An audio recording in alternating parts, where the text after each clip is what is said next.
Sûr qu'à un moment donné, vous avez bien entendu cette phrase connue. Mon peuple périt par manque de connaissances. Cette phrase apporte sa signification le principe que le manque de connaissance de Dieu conduit l'homme à la ruine. Les gens qui méprisent la révélation de Dieu par sa parole ne peuvent pas avoir de communion avec lui, car ils ne savent même pas qui il est. Séparés de Dieu, ces gens ne trouvent que de la souffrance. Et dans cette vidéo, je veux vous parler à peu près des implications de cette vérité biblique pour nos vies aujourd'hui.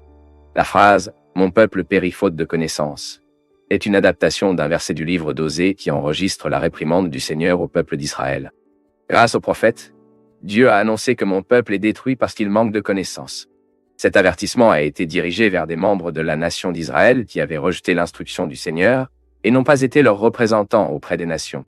Par conséquent, la continuation du verset dit « Depuis que vous avez oublié la loi de votre Dieu, j'oublierai également vos enfants. » Nous savons qu'à l'époque de l'Ancien Testament, les prêtres étaient principalement responsables de l'enseignement de la loi du Seigneur au peuple. Mais à cette époque, les prêtres avaient également été corrompus et servaient de mauvais exemples à toute la nation. Par conséquent, l'expression « Mon peuple périt par manque de connaissances » a exprimé de manière très appropriée la situation d'Israël à l'époque. Il y avait une ignorance généralisée du Seigneur en Israël. Cela signifie que lorsque Dieu a élevé la Osée prophète pour prophétiser en Israël, la nation était loin de la volonté du Seigneur. Même le ministère prophétique de l'Osée était tout à fait unique, car sa situation familiale caractérisait la situation d'Israël devant Dieu. Osée était marié à une femme infidèle, de la même manière qu'Israël était également infidèle dans sa relation avec Dieu. Le problème est qu'Israël avait rejeté le Seigneur et s'est tourné vers les faux dieux des nations voisines. En ce sens, l'idolâtrie était une adduction religieuse. Et bien que Dieu ait été long, aimant et miséricordieux envers ce peuple, les Israélites ont insisté pour enfreindre la loi de Dieu et ignorer les invitations du repentir. Nous savons que lorsque Dieu a établi son alliance avec la nation d'Israël là-bas dans le Sinaï, la réponse du peuple était « Tout ce que le Seigneur a dit, nous ferons ». C'est du moins ce que nous lisons dans Exode, chapitre 19, verset 8. Mais le peuple d'Israël a rompu cette promesse et a trahi le Seigneur. Cependant, l'alliance de Dieu avec Israël a clairement indiqué que si le peuple marchait dans l'obéissance, recevrait les bénédictions du Seigneur. Mais s'il marchait dans la désobéissance, il serait la cible de sa punition. Ensuite, en raison de l'infidélité du peuple d'alliance avec Dieu, la terre a été punie.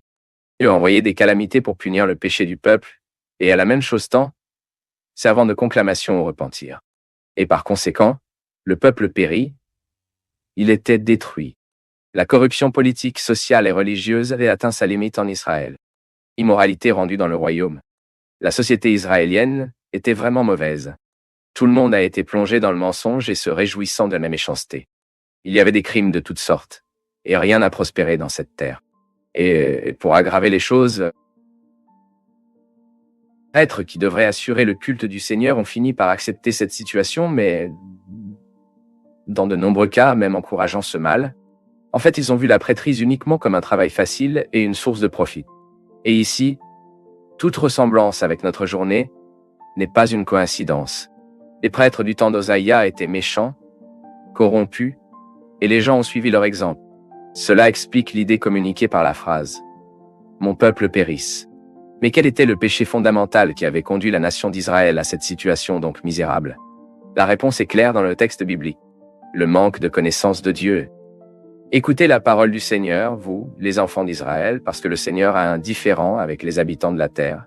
Car il n'y a pas de vérité, pas d'amour, aucune connaissance de Dieu. Mon peuple est détruit parce qu'il manque de connaissance. Mon peuple est détruit parce qu'il manque de connaissance. La spéciale de Dieu à travers sa parole est une relation personnelle perdante avec lui. Mais que peut nous apprendre tout ce contexte aujourd'hui? Comprenons cela en faisant progresser un peu l'histoire biblique jusqu'au temps de Jésus. Lorsque le Seigneur Jésus a exercé son ministère sur cette terre, il y avait beaucoup de religieux qui ont fiers de posséder des informations détaillées sur la loi de Dieu. Mais en même temps, ces gens ne connaissaient pas vraiment Dieu non plus. Par conséquent, dans Matthieu, le chapitre 22, verset 29, le Seigneur Jésus leur a dit « Érus, pour ne pas connaître les Écritures ou la puissance de Dieu, beaucoup de gens parlent de Dieu, se révèlent être des sympathisants de l'œuvre de Dieu, prétendent être des serviteurs de Dieu, et ne veulent pas connaître vraiment Dieu. Ils rejettent la véritable connaissance de Dieu révélée dans les Écritures qui témoignent du Christ, qui est la révélation suprême et finale de Dieu. Ces gens, ce sont même des auditeurs de la parole, mais ils ne sont pas des praticiens. Ces personnes vivent par erreur parce qu'elles ont les informations mais n'ont pas la relation. Ces gens veulent connaître les bénédictions, mais ils ne veulent pas connaître la bénédiction.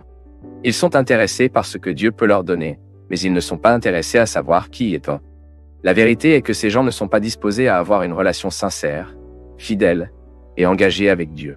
Ces gens ne sont pas disposés à considérer l'autodiffusion de Dieu dans les Écritures comme la seule règle de foi et de pratique de leur vie.